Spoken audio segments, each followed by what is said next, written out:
Hello, welcome to Questions Young Adults Ask. If this is your first time being here, I'm excited to have you. I wanted to just let you know that if you want to double your productivity redeem time, there's a free ebook there. You can get that. If you want to know how to get and keep a good spouse, there's another free ebook that you can do that. I want you to consider subscribing if you enjoy this material, and I believe that it's going to be a blessing. Today we are talking about 10 things I wished I knew about interviews when I graduated.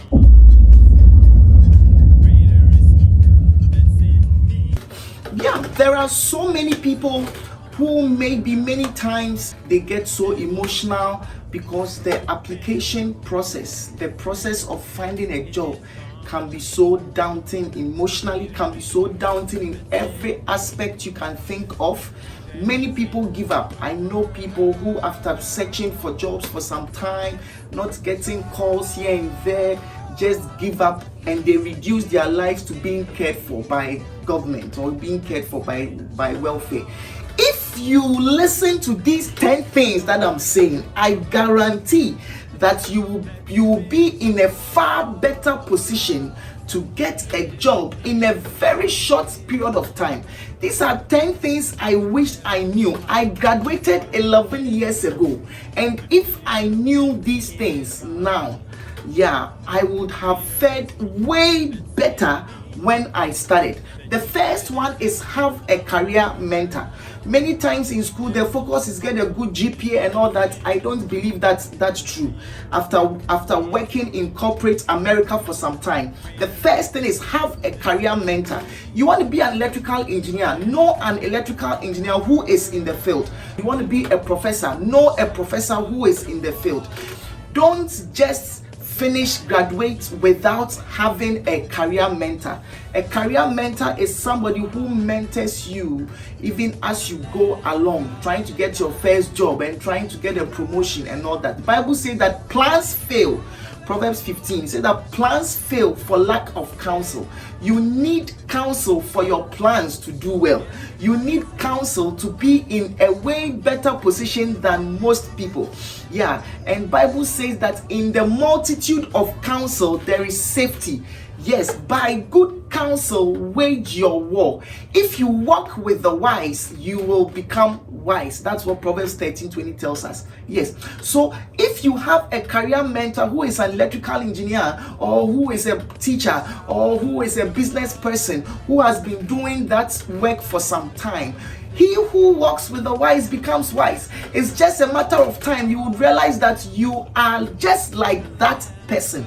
The first thing is, do not graduate without knowing someone who is in your career and has been in your career for some time, and ask for their advice all the time.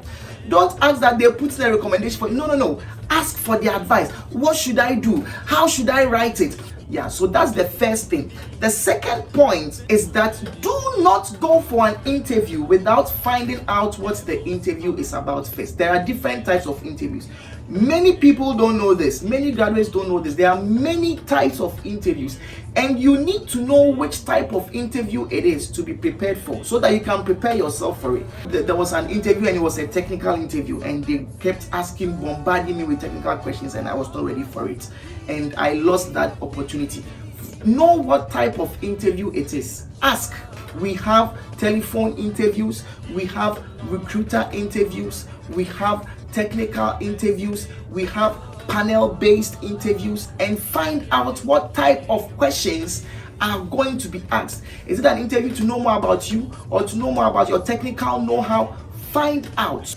The next thing is that you will get your job after your 7th interview. I always tell students all the time, don't be worried if you don't get it for your first. Don't be worried if you don't get it for your second. Usually, by your 7th interview, you will get the job. Why? Because the people who get the jobs faster are people who have developed their interviewing skill.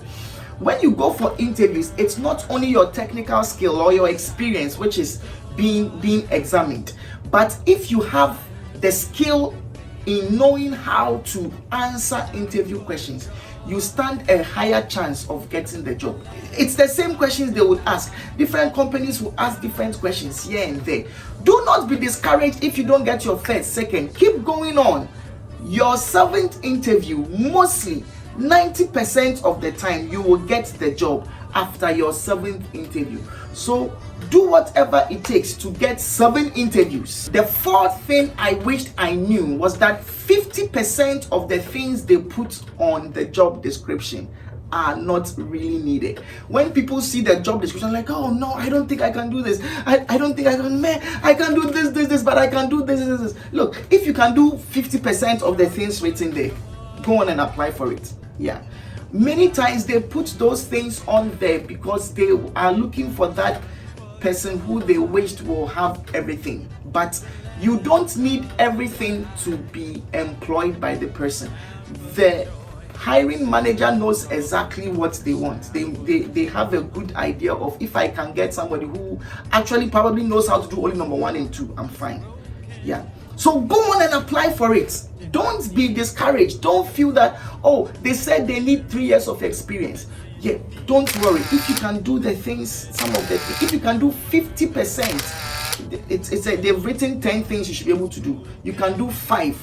Apply for the job. Lose a lot of job opportunities. The 5th thing I wished I knew before I graduated about interviews is that you would usually be called for an interview after 15 applications. So I get this with students all the time. You know, I've been applying and nobody's calling me. I've done so many applications and nobody's calling me. I'm telling you that usually if you are entering in, you are called entry level. Entry level, expect 1 call after 15 applications. Meaning that, like I said, if you want 7 interviews, you should probably be thinking of about 105 applications. Yeah. So if you are watching me, you have not applied to 15 positions, don't be thinking of a call. Don't just think that because I just applied 1, then they will call me. No, it doesn't work like that. You should apply for about 15 before you get 1 call. About 15 before you get 1 call.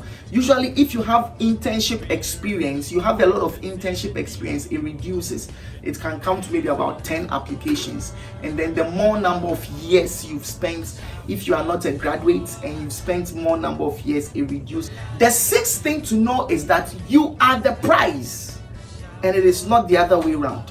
I think apart from the point number 1, having a career mentor, this is the second most important one you need to know. If you are the one looking for the job, you are the prize. You know, the hiring manager or the company, they are looking for somebody to fulfill a role or a purpose for them, to build up their company, to help them gain profits. And they are hoping you are the one. You are the prize. So don't be afraid that I will lose the job. No, you are the prize. Actually, they are looking for that person, and that person is you. They are looking for the person who will lift up the profits of the company, and that person is you. You are the prize. When you sit in an interview and you are being interviewed, remember, if they get you, they will be so excited. You are the prize. It is not the other way around. You know, don't be like, oh, I don't think I did well on the interview. No. You are the prize. I mean, imagine princess, one of these princes or Prince Harry or Prince going for an interview and they are afraid that I don't think I will get the job. No, you are the prize. If they get you, imagine getting Prince Harry in your company. You are the prize. So it's forget your GPA, forget whatever. When you come on board, they are looking for somebody who is going to fulfill a role to move the company forward. They may have a lot of candidates, but you are the prize. So don't second guess yourself. Yes, I tell myself all the time, any company will be glad to have me. That's my mindset with anything that I'm doing. Why? Because I believe that whatever I know or just my presence there is a blessing. If even I don't have the skill, just my presence there, the presence of God with me, Bible says that the Lord your God in the midst of you is mighty. Just the presence of God I am carrying. When I enter any company, I am expecting the company to be blessed because I am there. Why? Because I am the prize. Why? Because I am the carrier of the Spirit of God. And I'm saying you must have that mind too. So go into an interview, go in less nervous. Don't be afraid that, whatever, if they don't pick me, if they don't pick you, they have lost. If they don't pick you, they have lost. You haven't lost. So have that mindset that you are the prize. Because the hiring manager is looking for somebody who is coming to boost them up. And you are the one who will be able to do that. The next point says that every interviewer, anybody interviewing you, knows you are lying somewhere. In fact, recently I read that 80% of resumes are filled with lies, and many employers and hiring managers know. Possibly the hiring manager himself lied on his resume, when he was getting the job.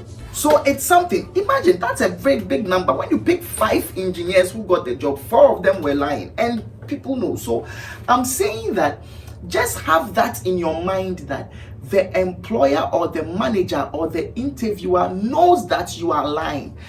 In that sense, any question you are asked, back it up with real life stories.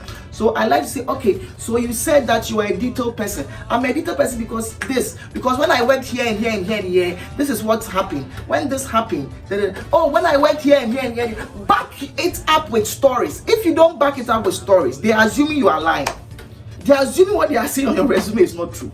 Back it up with real life stories. Back it up with stories. That is how you are able to differentiate yourself from those who are actually lying. Yeah. You said that you are productive. What is the proof that you are productive, or you are just speaking English? So back it up with stories, because their initial assumption of you is you are lying on your resume. Prepare for interviews by picking 3 points. Yeah. 3 character traits. This is how you prepare for an interview. Entry-level person watching me. Pick 3 traits that will help you do that job description very well. And for each trait, have 3 real life examples, real life stories to back it up. So before you enter every interview, you have about 9 stories ready to go. Yeah, I think you should have about 7 to 9 stories ready to go. Every question you are asked, share a story at the end. Every question you are asked. So prepare for your interview with 3 character traits which will help you do very well with that job description, and 3 real life stories. You can pick the stories from projects you did in school, it works. From internship, it works. Of a church, it also works.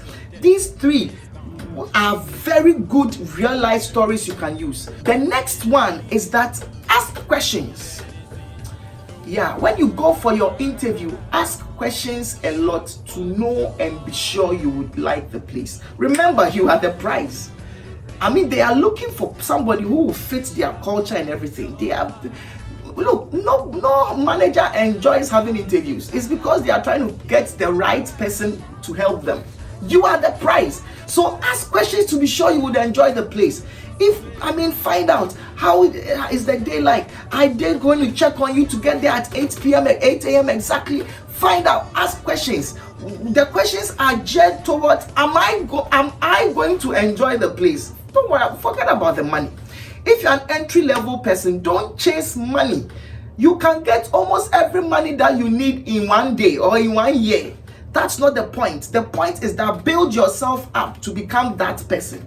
How do you build yourself up? Don't focus on the money. Focus on the skill. Focus on enjoying what you are doing. So ask questions. Find out, are they rigid? What are they rigid about? Sometimes ask, can I talk to one of the engineers there? Yeah, why? You are the prize. If I'm going to leave here and come here, I want to really know I'm going to enjoy the place. Is there anybody who has worked here for about 5 years? I want to talk to them. Is there anyone who has worked here for about 6 months? Can I talk to them? Yes. find out, oh, there's nobody here who has worked for 5 years, it means possibly you would also get angry and leave within 5 years. No. And so when you ask questions, you are able to find out about these things. The next one is that if you are an international student, do not say you need sponsorship. No, you and you are not lying. You see, and you are not lying. And I will explain to you why. When you say you need sponsorship, all of a sudden you reduce your chances of being thought of for the position, because many companies don't know what it's involved to be able to get you that, right? To be able to get you that. So don't say you need sponsorship. They will ask you, would you need sponsorship in the future? Just say no. If you are a scientist, science, tech, engineering, math, you probably have 3 years anyway. Yeah. What you usually want to do is that after your probation, which is after your 6 months, then you bring it up that you need sponsorship. When you say that, it makes the people not sure if they want to have you. Yeah. So just say no. Well, I mean, I don't think you are lying, because it can be that just the next day you will win the lottery. You will win the DV lottery, and before you realize you don't need sponsorship. Or could it be that just a month from now you will meet the woman of your dreams, and the woman of your dreams is an American, and you wouldn't need sponsorship? You don't know these things. Yes. So it is better to just be on the safe side and say that I don't think I would need it. 6 months from now, if you have just 6 months left, or number of months left, you can just go and tell them that, look, I think I'm going to need this thing. But don't say it before you get the job. Say that you wouldn't need it. The last point is that the interviewer, you go for an interview, the interviewer is a normal person, just like you. You know, just like you. He has car problems, he has marital problems. The only difference is that he's been given a task to find somebody who will help move their department forward. That's all. So don't be nervous. That's what I'm saying. Don't be nervous. It's just a regular person. Why? Because it's very easy for you to be in that position. Yeah, after 11 years working, I've had to interview so many people, and it's one of the things that I've seen. Many times I don't even want to do the interview because I have to do work or do something else, but I have to do it because I need someone to help me with what I need to do. And I'm a regular person. Our hiring manager is also like that. So have that in mind. If there are 2 points I will leave with you as the most important that I wished I had known, was having a career mentor before graduating, and knowing that I am the prize, that every company will be very happy to have you. These two, and your life will change. You enjoyed this video. I want you to actually see if you can do 3 things for me. The first one is like this video so that a lot of people will be able to see this video. The second thing is I want you to share this video with your friends. And 3, consider subscribing. Consider subscribing so that more videos, you'll be able to get it. I come talking about all the questions I receive, and put in your comments. Put in your comments there. Yeah, put in your comments there in the section. God bless you. I will come your way again next week.